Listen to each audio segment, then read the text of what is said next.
Hello, welcome back to From Soft Serve. My camera is kind of being wonky, so I'm just not going to record my face. I'm sure everyone will be horribly disappointed. Yeah, I don't know, it's being weird. But we'll let the game speak for itself, so that's nice. I'm in Oolacile, or Oolacile. As you can tell, this is a lot darker than it is in the normal game, or unmodded game. And that's for a very specific reason.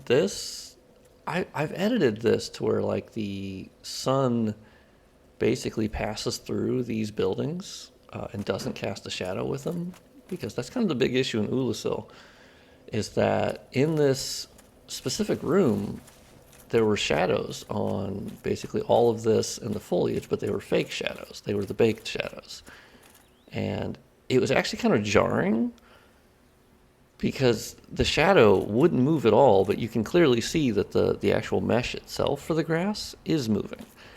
And I hadn't noticed that before doing this mod. I was like, oh my god, it's not a huge deal, but it was certainly kind of weird. Let's go back to the entry boss battle with the Guardian. Oh, shit. I didn't know that this happened after Artorias. I thought it was after like Manus. Yeah. I don't have my HUD on, so this is not gonna go well. Hey guys, buddies, buddy old pals, please stop. You know, one was bad enough. What's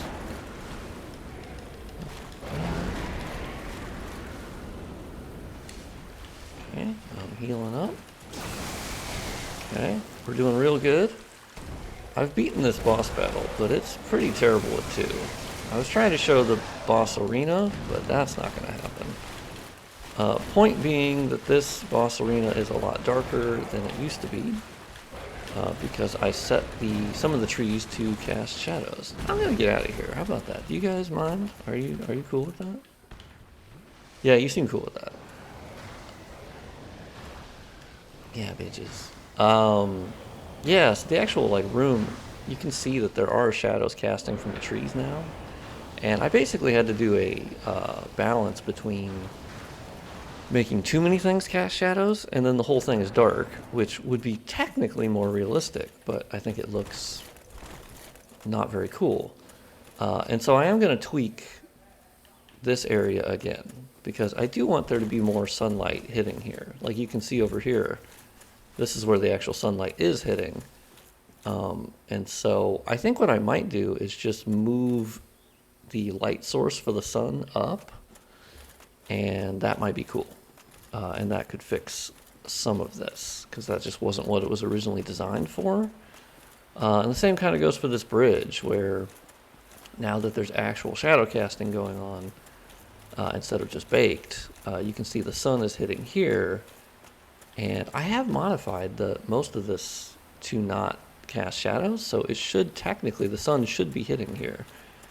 Because of course when you set something as a shadow source, it will block this. Oh my god. Please get away. But by basically, I didn't make any of this like shadow casting, so when you come over here, it looks really nice. The sun is still hitting the foliage. And I think Oolacile, this forest looks so gorgeous. Oh, I was poisoned. Oh no. Alright, welcome to a very professional YouTube channel where I have everything planned. It's delightful. Also, I just woke up, so uh-oh.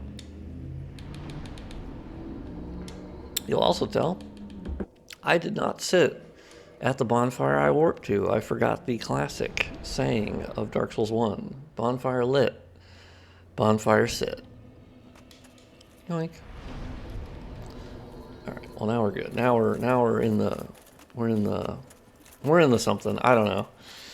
But yeah, I'm gonna keep looking at this area. I want to make it a little bit more sunny. This version of Oolacile that I've made edits with dynamic shadowing and Artorias' Coliseum, that is actually live on Nexus currently. You can download it, and it doesn't do the whole Manus area, but it's basically, as you start delving into Oolacile, the actual, like, I was going to say neighborhood, but I meant basically, oh, okay, almost missed it. Town, basically, yeah. The actual town that you descend into to get to Manus. Let's take this to get down to the little Colosseum. We'll send it back up, as that's all about self-care right there. So you'll see it is darker around here, because clearly there is, you know, big landscape parts blocking the sun.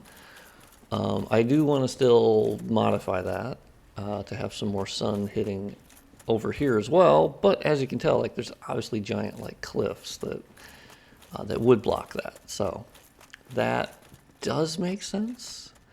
In here, it's really nice though. We do have some nice dynamic shadows casting here. Oh, the other, I guess the other thing I'll talk about once I head down here for a little bit. I want to show how these shadows look, because it's obviously dark here, but I do like that you can look up and there's just a nice overcast sort of sky.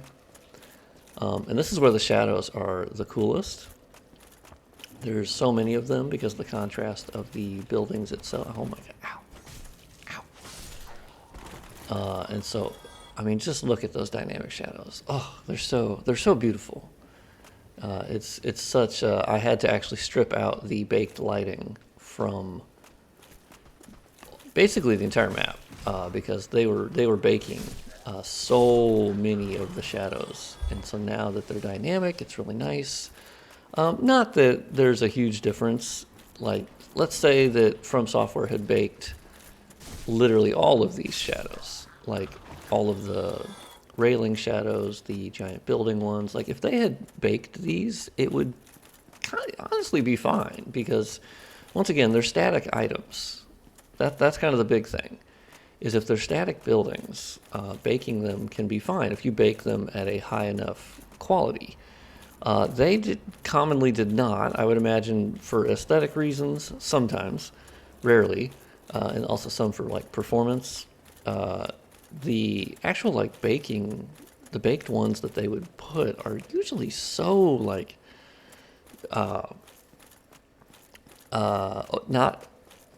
I'm trying to think, like, see-through. Their opacity is set to, it's just, you can barely see them, and they look really inaccurate.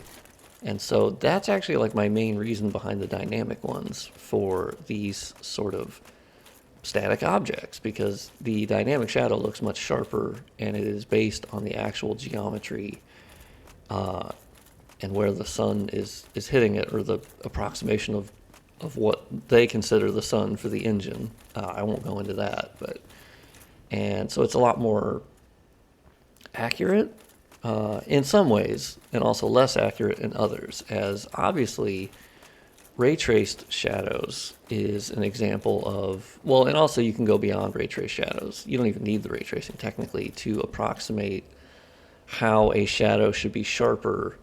The closer that it is, the farther it is from the actual source of where the shadow is being cast. It would be, you know, less clear, obviously.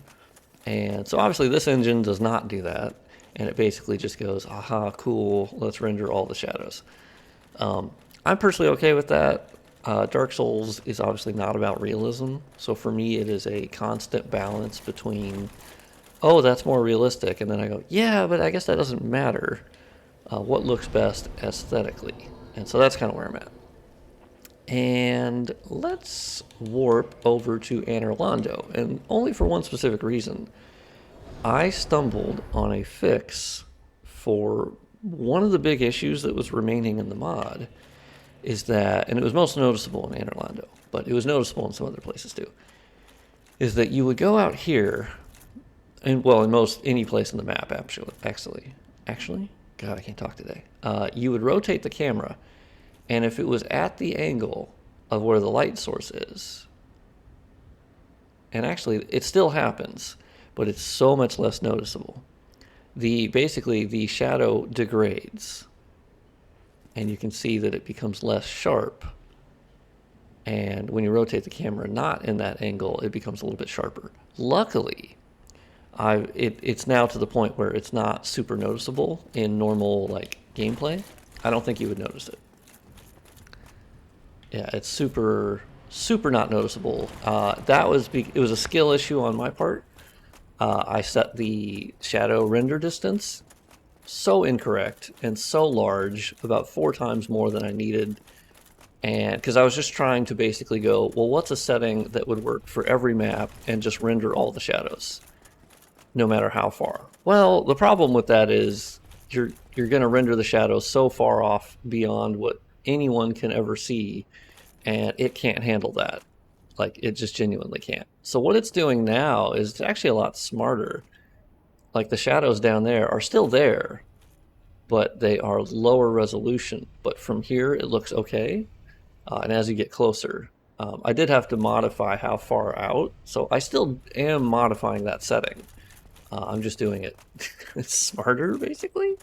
The thing I have not fixed yet, but I've narrowed down to very specifically not the issue I thought it was, or partially, is the lines from the shadowing on the meshes. And it's once again most noticeable in Anor Londo. So I will look into that. I think it's a depth offset issue, but now that I only need to solve that and I don't need to solve the camera rotating, that's pretty large for me. That's huge. So that's going to help me fix that, because now I'm just fixing 1 issues instead of 2, and thank God. Also, you'll notice inside the Anor Londo room, it doesn't look that good. I need to modify what's rendering and what's not. Oh, the issues with DSR modding. So that was just a quick look at Oolacile, or Oolacile. Let me know how you say it.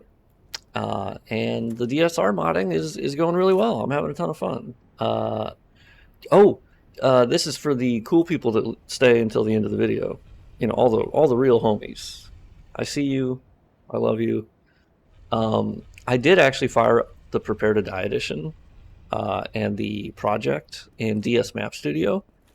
And I was trying to go, well, could I make a version of this mod for Prepare to Die edition? Because I like that version, and it's superior in some ways and not superior in other ways. But I thought it could be cool. And yeah, it just will not enable dynamic shadows. It just won't. Doing the same things I'm doing, which they share MSB files, they share parameter files, they share so much. It's just the DirectX 9 to DirectX 11, and there's some other quirks, but in the way that you like modify the projects, that's the same. Like, they all have the same parameters. So I don't really understand why Prepare to Die just will not show dynamic shadows that you're adding. There's pre-existing dynamic shadows on like barrels and whatnot, and objects mostly, and they appear fine, but there's no specific parameter I'm seeing as to why they can cast it. But when I set something that didn't have dynamic shadows prior to now have dynamic shadows, it just doesn't work. So I don't know. I'm going to look into that, as I do think there's some utility there for having a Prepare to Die edition for people, a version of it for them. But for now, it's, you know, Dark Souls Remastered. I'm having fun modding this. And it's actually kind of nice to focus on one mod. Now that I've figured out most of the kinks, I'm making progress going through the game. I can finish it. I want to stamp out bugs. And then I can kind of pop over to a different mod I'm working on, which I'm obviously working on like 4 of them. But anyway, yeah, thank you for watching. Let me know in the comments what your favorite Dark Souls map is. Are you excited for Oolacile? Have you faced Artorias on New Game Plus? Because that's what I just did, and yeah, it was definitely tougher. I think I did it in like 6 attempts. But yeah, he clapped my cheeks pretty good. Do you think Manus is the toughest boss in Dark Souls 1? Because I think he is. I think he absolutely is a step up over every other boss. 100%. Like, not even close. He's so insanely more difficult than any of the other bosses. But DLCs are always tougher, but that one feels like God. Infinite range, super damage, ton of health, like crazy moveset. It's bananas. But anyway, thank you for watching, and I'll see you on the next one. I'm not sure what video I'm gonna make next, but it might be on the Duke's Archives, or because there's a lot of wonky stuff I have to do in Duke's Archives. So I'll see you in the next one. This has been From Soft Serve, and thank you very much for watching. Subscribe if you haven't already, and please like and share the video. It does actually help a lot, and I would appreciate it.